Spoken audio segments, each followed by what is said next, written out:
Olá, sejam todos bem-vindos ao canal Histórias Estranhas, um lugar onde tudo é possível e tudo pode acontecer. Antes de qualquer coisa, não esqueça já de se inscrever no canal, deixar seu like, um comentário e compartilhar esse canal com pessoas que, assim como você, tenham bom gosto. Aqui você encontra histórias autorais, exclusivas, feitas por mim para você, com um barulhinho de chuva no fundo ou pelo menos uma música bem sinistra.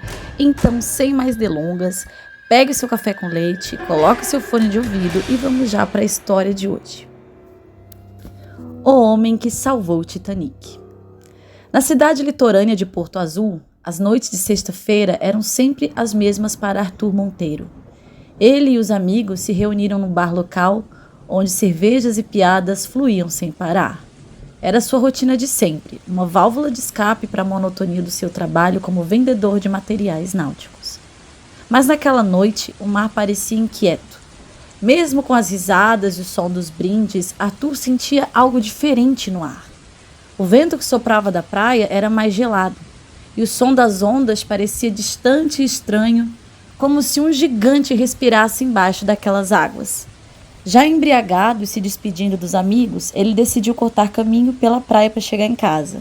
O céu estava escuro e as estrelas pareciam mais próximas do que o normal. Quando estava quase chegando, ele tropeçou na areia e caiu de joelhos, encarando o horizonte. Foi então que viu uma figura encapuzada. "Ei! Quem é você?" gritou ele com a voz arrastada pelo álcool. A figura não respondeu. Apenas apontou para o mar. Antes que pudesse reagir, uma onda gigantesca o engoliu com força. Ele girava sem direção na água gelada, incapaz de respirar. E então, tudo ficou escuro. Quando Arthur abriu os olhos, estava deitado em uma cama macia, cercado por lençóis impecavelmente brancos. Ele olhou ao redor, confuso. O quarto era muito pequeno, mas muito elegante, com móveis de madeira polida e uma pia de porcelana. Ao se levantar, sentiu o chão balançar levemente. Ele foi até a janela e viu o mar, infinito e calmo. Do convés lá fora, homens e mulheres elegantemente vestidos caminhavam conversando e rindo. Ele percebeu que estava em um navio, mas não era qualquer navio. Arthur foi até uma pequena escrivaninha onde havia um cartão. Sua passagem para o RMS Titanic, com a data de 12 de abril de 1912. Ele gelou. Sabia exatamente o que aquilo significava. Que o Titanic estava prestes a colidir com o iceberg e afundaria em 2 dias. A princípio, ele pensou que estava sonhando ou que estava louco, mas os detalhes ao seu redor eram tão vívidos que ele não poderia mais negar. Ele estava em 1912, estava no Titanic e sabia o que iria acontecer. Arthur passou o primeiro dia observando as pessoas e tentando entender como deveria agir. O navio era uma obra-prima, um símbolo da humanidade no auge da sua arrogância. Ele viu famílias ricas passeando pelos salões luxuosos, trabalhadores cuidando dos motores e crianças pelos corredores. Tudo parecia tão vivo, tão real. Ele sabia que deveria avisar sobre o iceberg, mas temia ser ignorado, ou pior, tratado como louco. Quem acreditaria nele? Quem acreditaria em algo assim? No segundo dia, o peso da responsabilidade tornou-se insuportável. Ele finalmente se aproximou de um oficial do navio. O primeiro oficial, William Murdoch, e disse: Senhor, preciso falar com o senhor. É sobre a rota do navio." Murdoch o encarou com ceticismo. "E o que você sabe sobre rotas de navio, rapazinho? Senhor?" "Monteiro, Arthur Monteiro, por favor, me ouça. Esse navio vai colidir com o iceberg na noite de 14 de abril, por volta das 23h40. Eu sei que isso tudo parece loucura, mas você precisa mudar o curso agora, ou todos vamos morrer." Murdoch hesitou, mas algo na expressão desesperada de Arthur o fez ouvir. Arthur descreveu detalhes precisos sobre a colisão, o local do impacto e até mesmo o número estimado de mortes, por conta de faltar botes. Murdoch levou as informações ao capitão Edward Smith, que, relutante, decidiu redirecionar o navio para o sul, onde o gelo era menos denso. Na noite fatídica, os vigias na proa avistaram o iceberg, mas graças às mudanças na rota e à redução da velocidade, o Titanic conseguiu desviar a tempo. O navio passou a poucos metros da enorme massa de gelo, e um suspiro coletivo de alívio percorreu os passageiros e a tripulação. Arthur, no entanto, sabia que aquilo era apenas o começo de algo muito maior.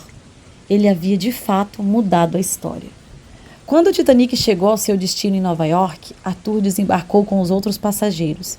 Ele achou que sua missão havia acabado, mas logo percebeu que as coisas estavam diferentes.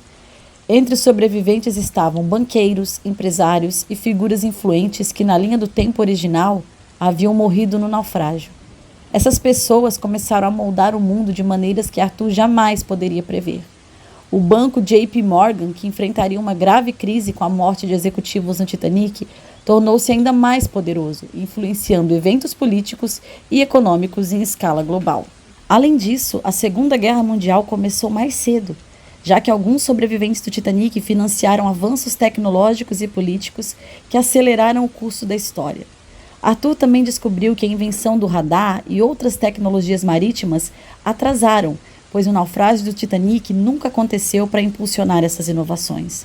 Ele também notou mudanças pessoais. Em uma estranha reviravolta, documentos históricos agora listavam Arthur Monteiro como passageiro do Titanic e algumas pessoas até o tratavam como um herói, embora ele não tivesse certeza de como sua presença foi registrada.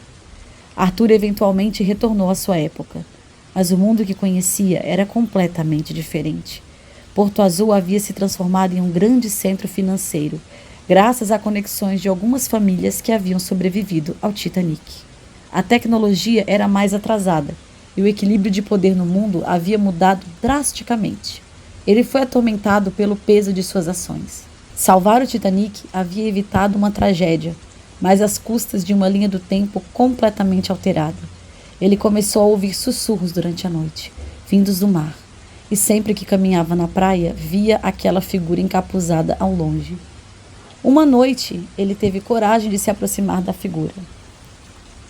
"Por que você fez isso comigo?